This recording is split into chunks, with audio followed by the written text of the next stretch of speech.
3/5 of all the people in the world today have spent their lifetimes under the shadow of nuclear confrontation.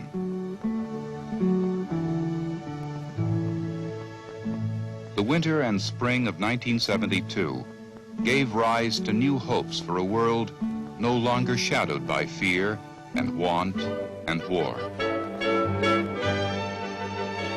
The Vietnam War is over, and the American public has had enough. No one wants to send American troops overseas again. Despite the general war weariness, the American government will not retreat to a foreign policy predicated upon isolationism. The Nixon administration was active all over the globe, getting involved in various conflicts in the effort to counter Soviet influence. The 1970s required a new assessment for foreign policy strategy as global politics were rapidly changing. Many nations, not just the United States and Soviet Union, but China, Israel, France, Pakistan, India, they all had nuclear weapons. The American nuclear monopoly is gone, and their hegemony is dwindling. The situation in Europe was rapidly changing and required a new response from the Nixon administration.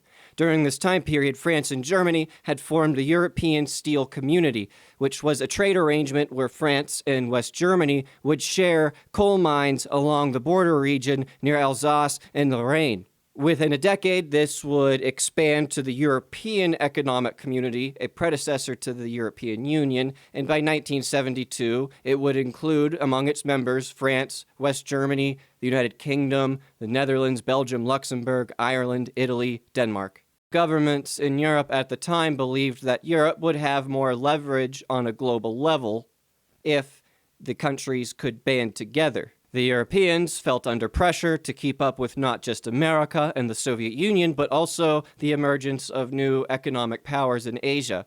China, South Korea, Japan, and other nations of the Pacific Rim will be the fastest growing economies during the 70s and the 80s and onwards. Finally, there were independence movements sweeping all across Africa.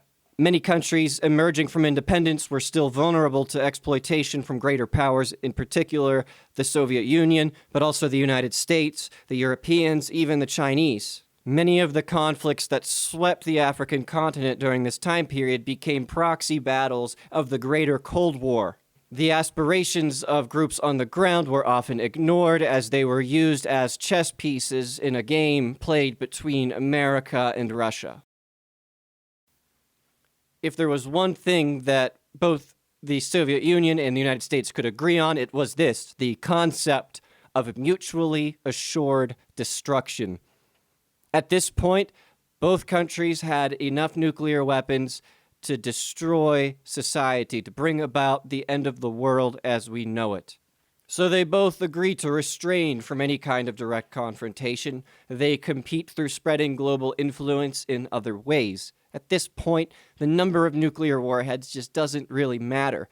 Even other countries with nuclear stock powers like China, India, Israel, France, Pakistan, they have the nuclear capabilities to also bring about the end of the world.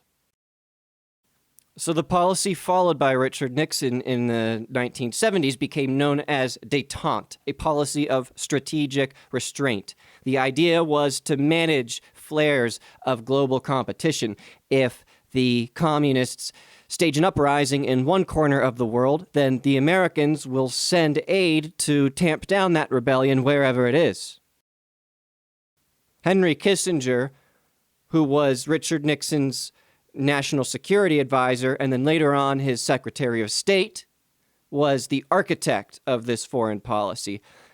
Henry Kissinger is a major figure in the field of political science. He is the most famous proponent of what is known as realpolitik. The idea behind realpolitik, also known as realism or realist politics, it's an understanding of politics being decisions made according to rationality, not ideology. This is what allowed both sides to pursue restraint, despite being ideological rivals, was a rational acknowledgement that, hey, if we go too hard on this, the world's going to end. And this really did work. During this time period, the United States and the Soviet Union both behaved as rational actor. This would be contrasted with an irrational actor.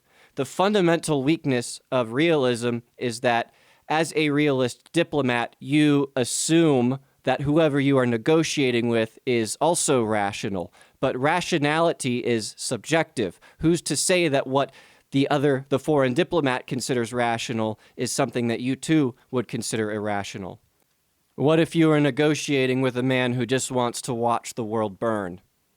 Fortunately, that was not Leonid Brezhnev and the Soviet Union in the early 1970s. The end of the Vietnam War brought about very convenient timing for a mutual policy of restraint. In the United States, the public was very weary of any foreign involvement, so the idea of scaling back the stockpile and negotiating with the Soviet Union was quite popular. In the Soviet Union, Leonid Brezhnev sought closer ties to the United States because the Russian economy was struggling, and he wanted to divert resources that were spent on the arms race to domestic use. The Soviet Union was also anxious over the rise of China. There were limits to what Richard Nixon was willing to do to advance American interests on the global level, which was outlined in the 1969 Nixon Doctrine.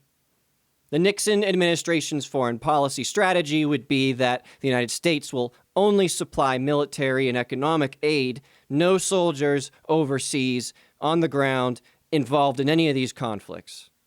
Richard Nixon and Henry Kissinger were both obsessed with credibility. This drove them to support anyone, anywhere in the world, who was opposing communism.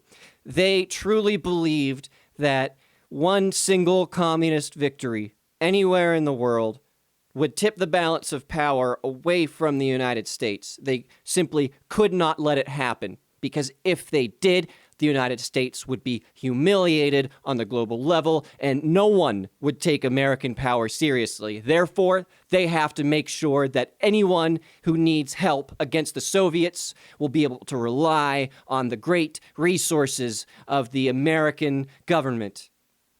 Nixon will support the Shah of Iran, the president of the Philippines, Balthazar Vorster's apartheid government in South Africa. He will side with Pakistan against Bangladeshi independence. Despite a reluctance to use hard military power, Richard Nixon refused to relinquish the global leadership position that the United States had enjoyed after World War II.